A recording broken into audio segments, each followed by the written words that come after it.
This is Engineer Faisal Ijaz. Hope you will be fine.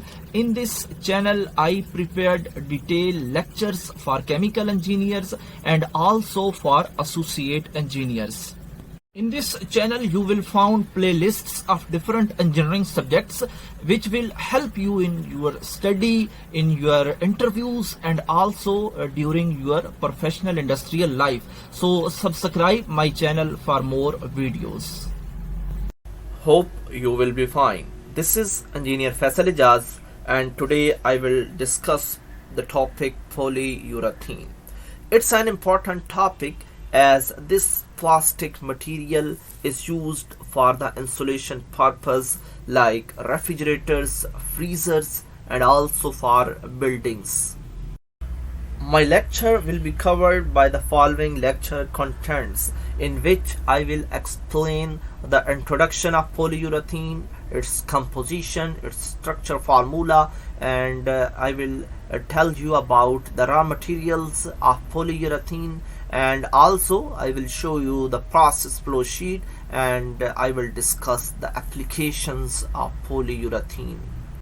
According to introduction, the first urethane was synthesized by a scientist Werther's in 1849, and the first polyurethane was discovered by Dr. Otto Bayer. So in the next slides, I will tell you about the difference between urethane and polyurethane. So polyurethane is a special class of polymers, and these polyurethanes are extremely large and complex molecules. Polyurethanes are produced by combining large number of simple molecules. These simple molecules are called monomers. So here in the diagram you can see large quantity of monomer is going to join with each other, and when these monomers join to each other, this process is called polymerization, and after each polymerization we got a polymer, and same phenomena is used for the production of polyurethane. Composition of polyurethane. So a typical polyurethane contains different segments like urethane linkages, aliphatic and aromatic hydrocarbon, esters, ethers, amides, urea, and isocyanate group. Here you can see the reaction between isocyanate and alcohol, and after that reaction we will got urethane. And I told you already that when different urethanes are connected with each other, then we got polyurethane. The next is chemical structure of polyurethane. Here you can see the general formula of polyurethane. So according to its chemistry, polyurethane contains multiple carbamate groups. Here you can see the carbamate groups.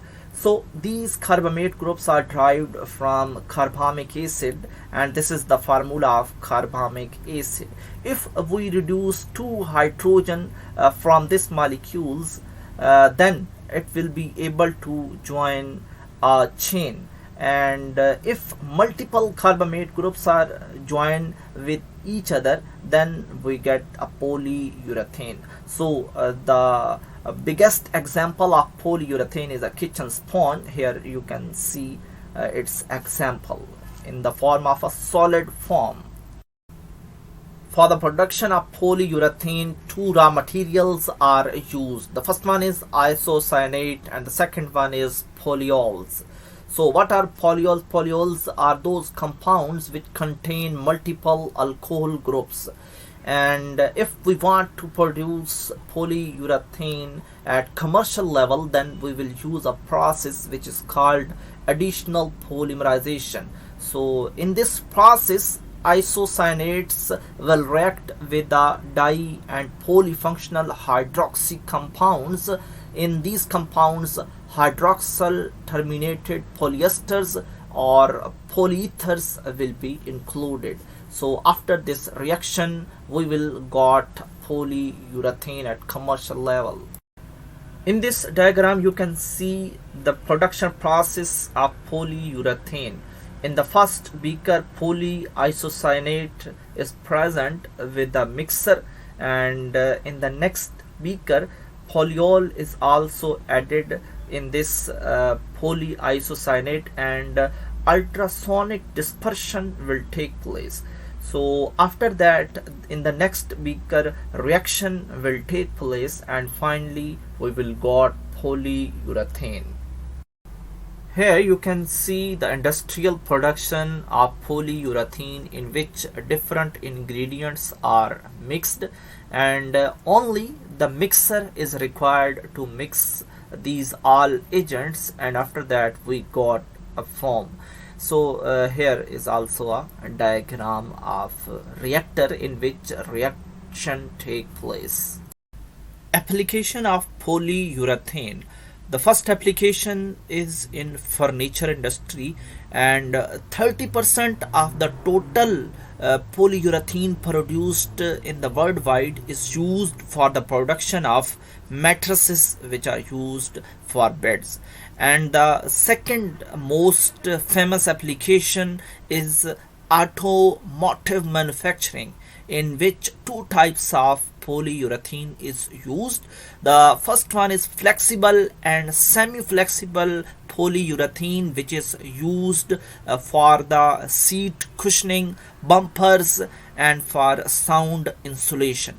And the rigid polyurethane foams are used for thermal insulations of buildings and refrigerators, cold stores, pipe as insulation, refrigerated transport, as well as insulation in chemical and food industries. Polyurethane elastomers are used for shoe soles, athletic shoes, pumps and pipe linings, industrial tires, microcellular elastomers, and also polyurethanes are used for adhesives, sealants, coating, and also for binders manufacturing. You know well that polyurethane is formed from the urethane segment linkages. So that linkages also create hard domain and soft domain in its structure. In these structure you can see, observe the hard domain and soft domain, and here you can see that ring is soft domain, and that here structure is hard domain. So in the next structure, which is cross-linked polyurethane elastomers, here also hard domains and soft domains are available. So in the next structure, which is cross-linked structure of a flexible polyurethane foam, here also these boxes are hard domains and these rings are soft domains. And in the next structure, which is a rigid polyurethane foam, here these boxes are also hard domains and these rings are soft domains. So all these structures are formed with the help of soft domains and hard domains.